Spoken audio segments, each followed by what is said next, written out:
В прошлом году в Иркутской области в тайге заблудилась пенсионерка. Женщина работала вахтовым методом, сторожем в одной из иркутских лесозаготовительных артелей и однажды решила пособирать в лесу бруснику, но не сориентировалась на местности, заблудилась. Ее дочь, обеспокоенная, что мать не выходит на связь уже пятый день кряду, обратилась в полицию. Ситуация вызывала тревогу, так как рядом с лагерем вахтовиков замечали медведя. На поиски пропавшей пенсионерки у полицейских и спасателей ушло еще 6 суток, которые женщина провела в тайге без каких-либо припасов. Ее нашли всего в 2 километрах от базы в шоковом состоянии. 11 дней она продержалась без каких-либо припасов, без необратимых последствий для здоровья.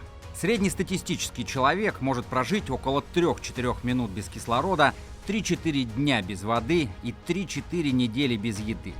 Но что делать, если ты оказался без пищи и питья в глухом лесу или вовсе в бескрайней тайге?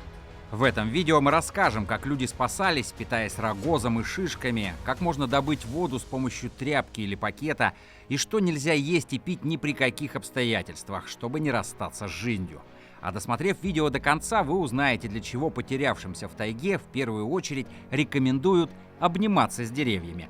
Но прежде чем мы объясним, как выжить в тайге без еды и воды, не забудьте подписаться на наш канал. Здесь тебя ждут реальные истории людей, попавших в экстремальные условия, советы для охоты и рыбалки и видео о Крайнем Севере. А если ты активируешь колокольчик, то наверняка не пропустишь ничего интересного. А мы начинаем. Многие охотники и туристы берут с собой в лес такие продукты, как вяленое мясо. Оно легкое, нежирное и не портится.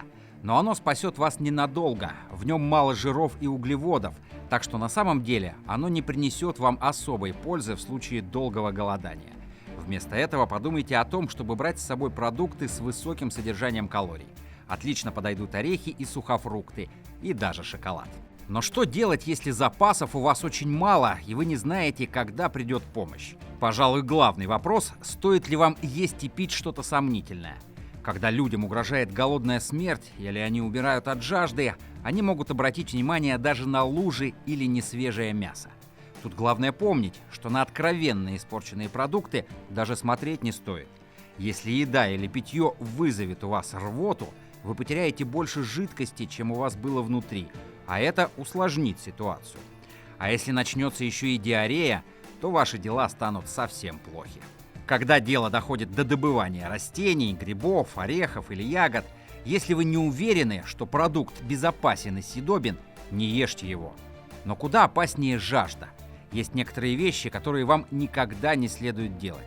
Например, пить морскую воду и собственную мочу. Ведь в них содержится такое большое количество соли, что ваш организм будет выделять больше собственной свободной воды, чтобы избавиться от нее.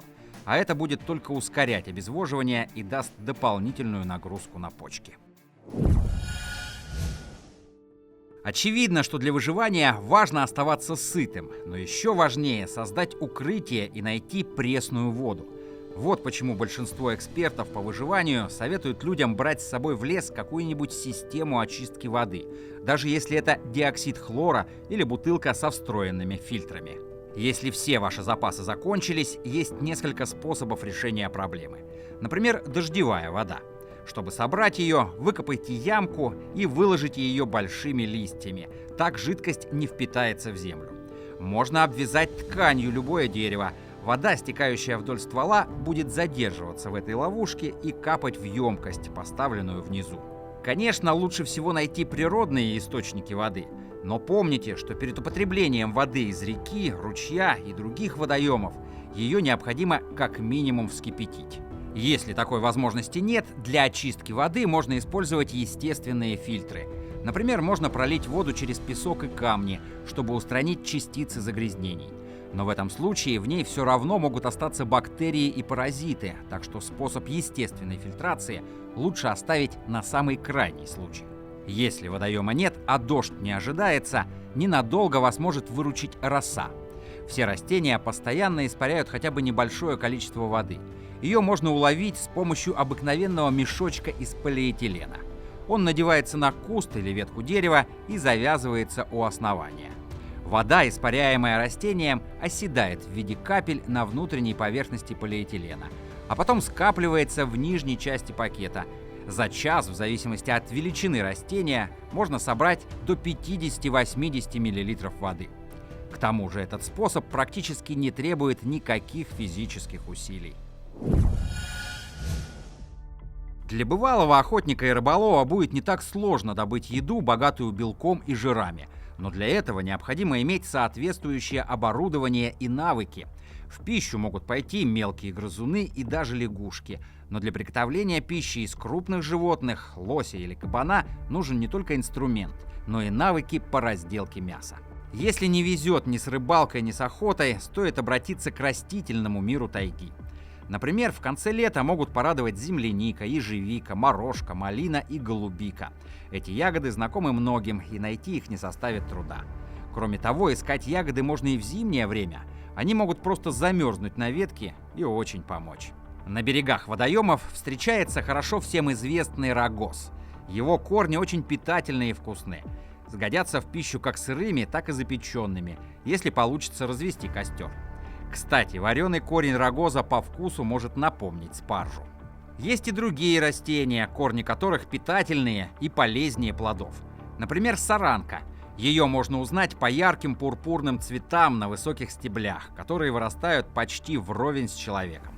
Есть луковицу можно и в сыром виде, а еще ее можно испечь, отварить, пожарить или высушить.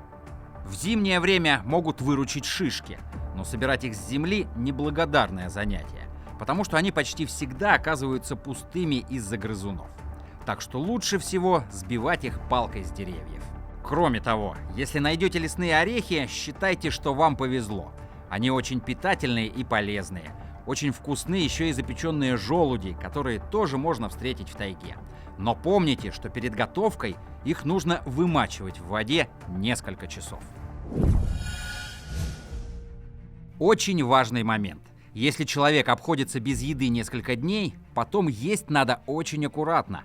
Если вы долго были без еды, а потом вам удалось ее раздобыть, поймали ли вы рыбу, убили зверя или добрались до своей машины или чужого дома, ешьте медленно, понемногу, в течение нескольких часов.